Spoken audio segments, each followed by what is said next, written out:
Of a spiritual community that loves you regardless.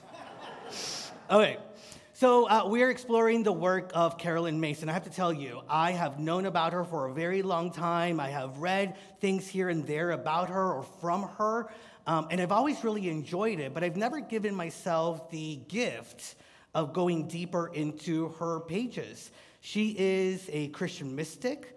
And in the pages of Anatomy of the Spirit, which we're going to be going through in the next couple of weeks, she really takes not only Christian mysticism, but also Judaic mysticism and the Kabbalah and the Tree of Life, as well as the 7 chakras, along with the Christian sacraments, and blends them together to recognize that there are ways in which we can live our best life, that there are ways in which we can heal in all areas of our life. She specifically talks about physical healing, although that's preceded or in conjunction with spiritual and mental healing. And before we get into all of that in the next couple of weeks, the main thing that she reminds us of is that the power is within us. The power to heal in any area of our lives, the power to be able to live life from a place of not only abundance, but of freedom. Because I have to think about that sometimes, right? Like, we talk about financial freedom, but what about the freedom to be out in the world without being tired, right? Being able to live into our dreams without letting the challenges get the best of us. There is a freedom that comes from also being able to really live a life of wholeness and health and vitality. How many of us have sometimes been like, oh, I really would love to go out and play tennis, but I'm so tired, right? Or I really would love to go for that dream, but let alone, like, let's not even get into the who am I to dream so big, but do I have the energy? Do I have the gumption to be able to live into that? And so when we talk about healing, spiritual, mental, and physical healing, it is in support of us living our best life. It is in support of us being able to live more fully into our dreams. And the power to do so is always within us, because that is the place where we in unity believe the power of God resides. And this power, it's interesting how we can sometimes not only connect to it or live into it, but even the way in which we think about it. I remember when I first came to Unity, one of my first Unity books that I read was Talks on Truth by Charles Fillmore, co-founder. And I love the way that he described our relationship with the divine, with God. He talked about it as an electric current, and the electric current is all around. And each of us are a conduit of that energy. And we're always able to tap into it. We are always connected to it. And sometimes we just forget to turn on the switch. How many of us can look back in certain times of our lives and realize, wait a minute, the power of God was with me. The presence of God was with me. The love of God was with me and all around me. I just didn't turn on the light switch. Because the reality is, like, sometimes I'm a father, not of 3 kids under 7, by the way. But I have a father, and I sometimes, in the rush of things sometimes, like, I'll go at nighttime into a room and try to find something for Lucas, and it can get, like, difficult to find what you're looking for if the lights are not on. And sometimes I just realize, oh, wait a minute. I turn on the light, there it is, right? The answer to what I was looking for.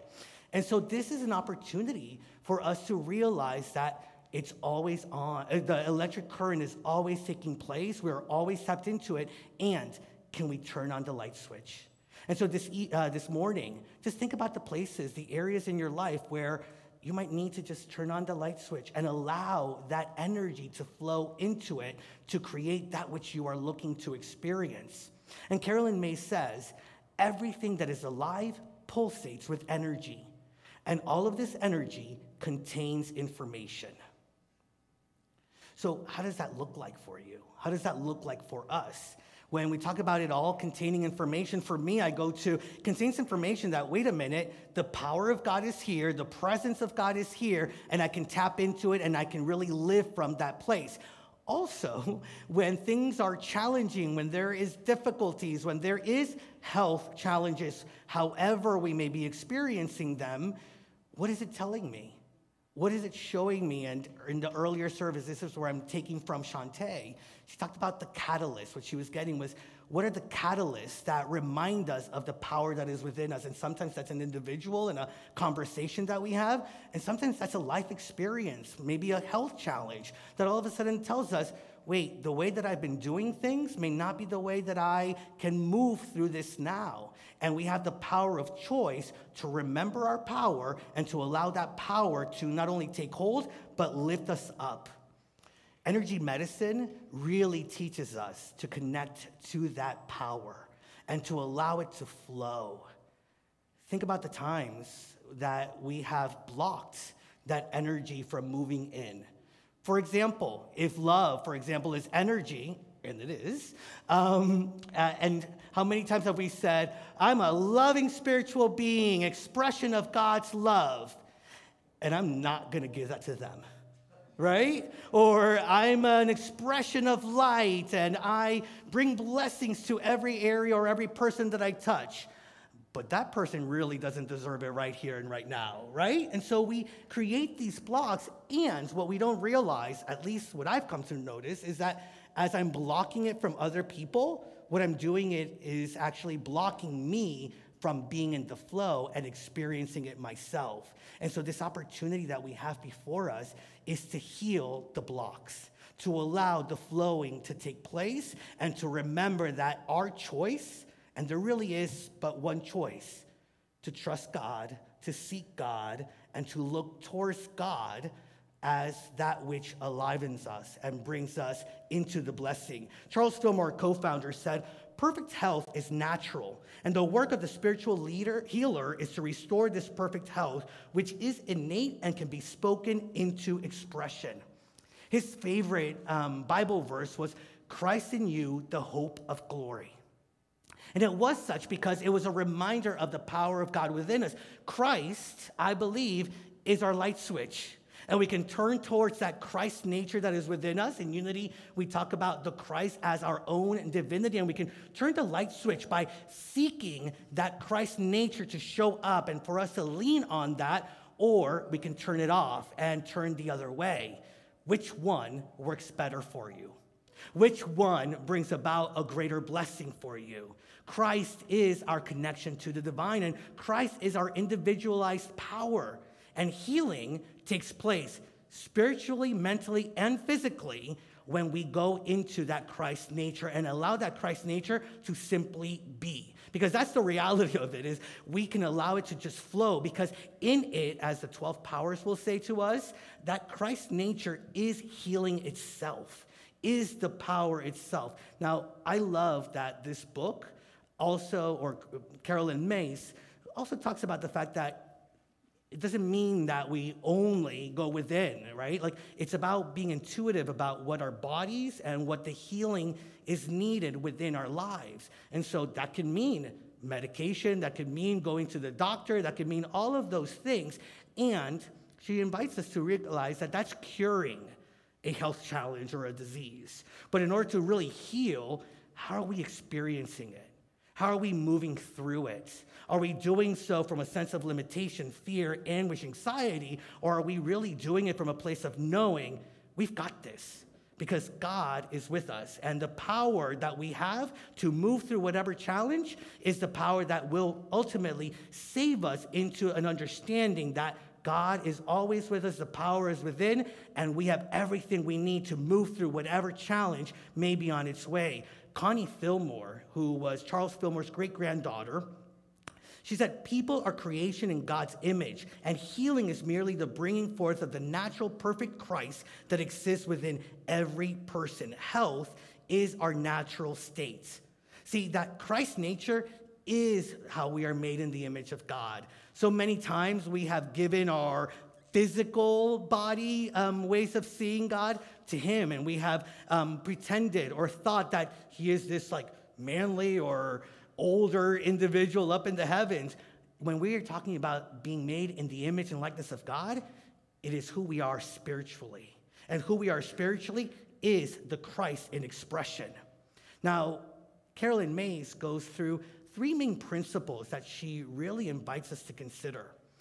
The first one is that our biography becomes our biology. Our biography becomes our biology. To me, this is really an example of that unity belief that how we express or how we move into certain experiences has a lot to say with how we're going to be able to move through those experiences. Because if we are holding positive thoughts, if we are holding thoughts of potential and of power, that's what attracts within our body. If we are holding thoughts of anguish, fear, anxiety, how many of you have experienced that where you just have all that negativity that's coming forth in you, and that's what gives you the headache, right? That's what doesn't allow you to get up from your bed. That's what doesn't allow you to move through whatever experience that you're moving through. And that's in some smaller ways. And so the way that we move through our life not only has an effect here and now, but it can build up unless we heal that which needs to be healed and really look at the things that are being revealed to us within any of the challenges to say there's a different way, that we can choose differently in this. The second principle is that we have the personal power that is necessary for ultimate health. And that is really just recognizing that within us is the power of God, and that we get to choose whether we lean on it or not. Sometimes we're not very conscious of that, but guess what? We have the power to bring consciousness into it. We right now, here and now, we can look and feel into the different aspects of our lives and have the intention of bringing the awareness so that we can bring up that power that is within us to heal and to let us move through whatever it is that we're moving through.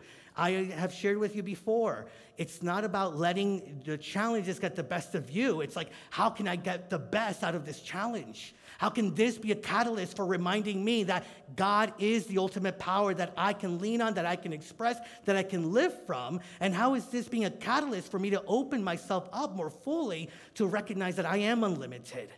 That the power that is within me is the power to create and manifest the life of my dreams in all areas, whether it's relationships, whether it's work, whether it's our health and the way that we show up in life. And the third principle that she invites us to is, guess what? You alone can help yourself heal. You don't need anything else but to remember who you are.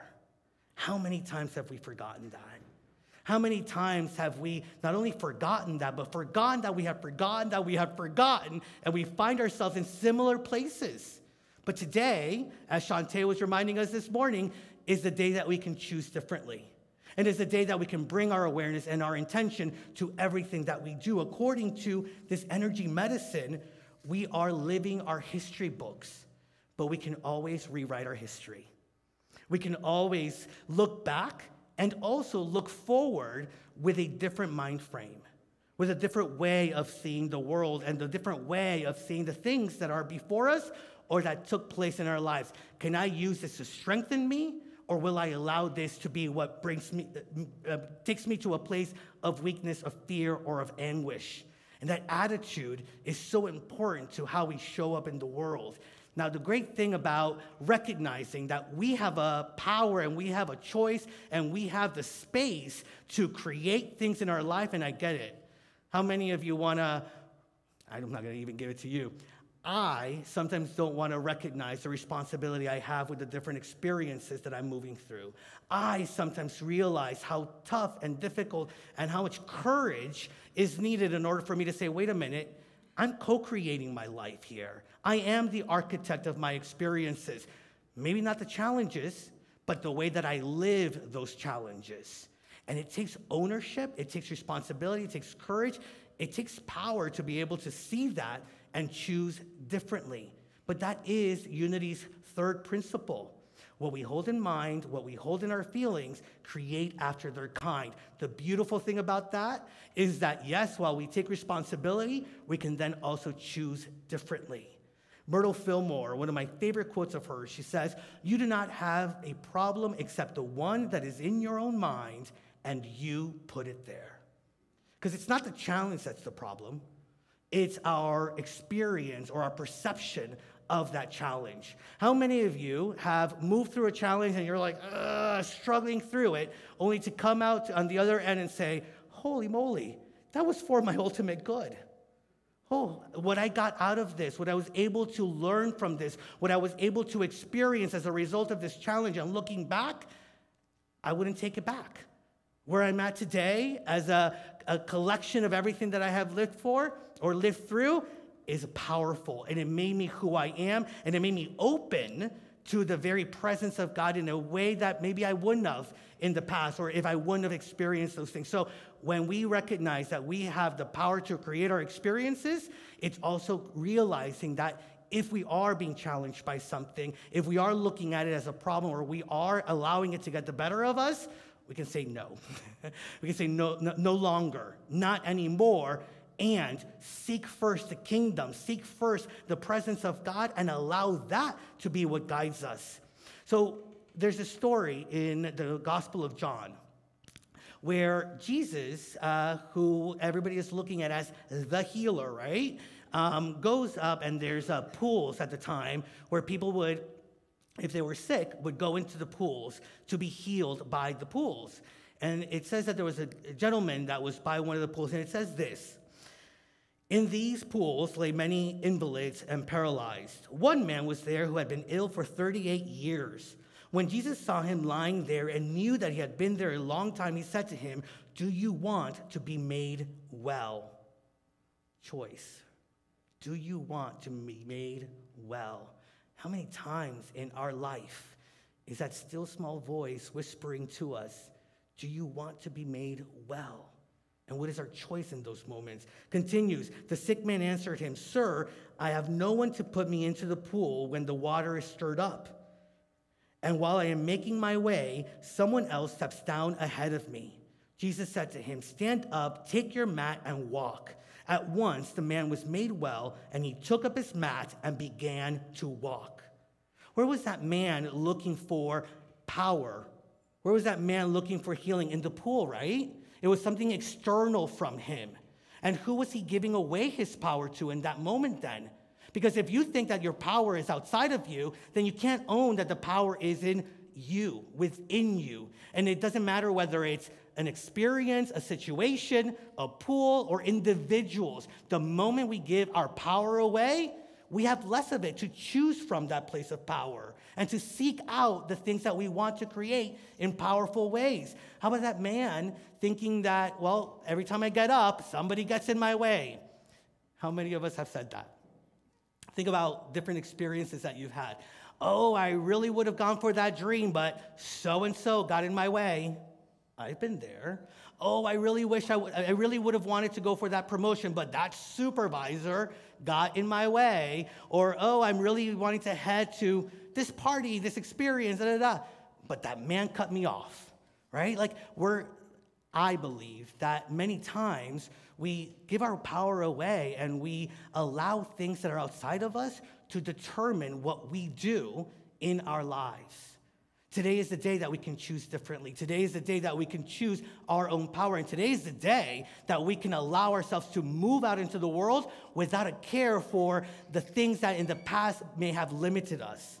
Now, Christ in us, the hope of glory, it wasn't Jesus that made the man heal. It was the fact that when Jesus, as the Christ, said, "Get up and walk," there was something within the man that actually said, "Wait a minute. That's true. I can get up and walk. I have the power to heal." And let me tell you, just like that man was listening to Jesus Christ back then around that pool, the Christ nature that we are is always speaking to us. Get up and be healed. Get up and own your power. Get up and do and live and be life in a big way. So whatever the challenge may be that has kept us playing small, and sometimes it is that health challenge that we may be experiencing, let's look at how we are moving through it. Are we looking at it from the place of releasing our power to something outside of us? Or are we allowing it to be the catalyst by which we know that we can heal and be in the presence of God through it? Neil Donald Walsh says, when we fall ill, there are some who will say, "Why did you create that for yourself?" They might convince you to see it as a sign of spiritual weakness or failure. It is not. It is a sign of spiritual strength. All challenges are a sign of spiritual strength and of the readiness of the soul to move on, to evolve even further. So whatever challenge that you have in your life in this very moment, see it as the opportunity, see it as the catalyst, and tell yourself, I am ready to heal. I am ready to evolve. I am ready to own my power. I am ready to be exactly who I was meant to be and not allow anything from keeping me from my own good. Are you ready to move on from that which has kept you from fully living into your own power? Are you ready to claim your power back? All it takes is for you to make the choice of taking that power back. Is your soul ready to evolve? Is your spiritual journey at a place where you are stepping into it more fully and you are ready to make that spiritual jump into a higher vibration and a higher consciousness for God and of life? Then it's time for each of us to take up our beds and walk. Say it with me. I take up my bed and walk. Say it together with me. I take up my bed and walk. We have the power to choose. We have the power to choose and challenge the thoughts that have kept us playing small, the habits, the relationships that have taken the power away from us. And as we become even more conscious of the ways in which our inner life is then able to support us in living out our dreams and aspirations, we move from that through that spiritual maturation that says to us, it's not a God up here, this parent-like God that says, you're going to have this good experience or this bad experience. It is us owning that as co-creators with and in God, we will create the path forward for us. And we get to choose how we live into it. And so as we become more conscious of that, we take up our beds and we walk. And so, Unity on the Bay, do you have issues at work? Take your power back and say it with me. I take up my bed and walk. Are there issues in your relationships, intimate relationship with your friends? Is there harmony needed in your life that you have allowed to keep you from fully being the loving expression of God and experiencing the love of God? Well, then guess what? Say it with me. I take up my bed and walk. Are there issues with your health, with your body, with your mind that have kept you playing small or thinking that you don't have what it takes to live the life of your dreams? Then say it with me. I take up my bed and walk. Are you ready to take up your bed? Are you willing to no longer lay down, lay low, and have life pass you by? Are you willing to remember that within you is everything that you need, the power, the guidance, the direction, that the Christ presence is speaking to you right now? Do not let yourself be limited. Live life the way that you were meant to live. Take up your bed and walk. Are you ready to live your best life? Yes? Let's take up our beds and let us walk. Namaste, everyone.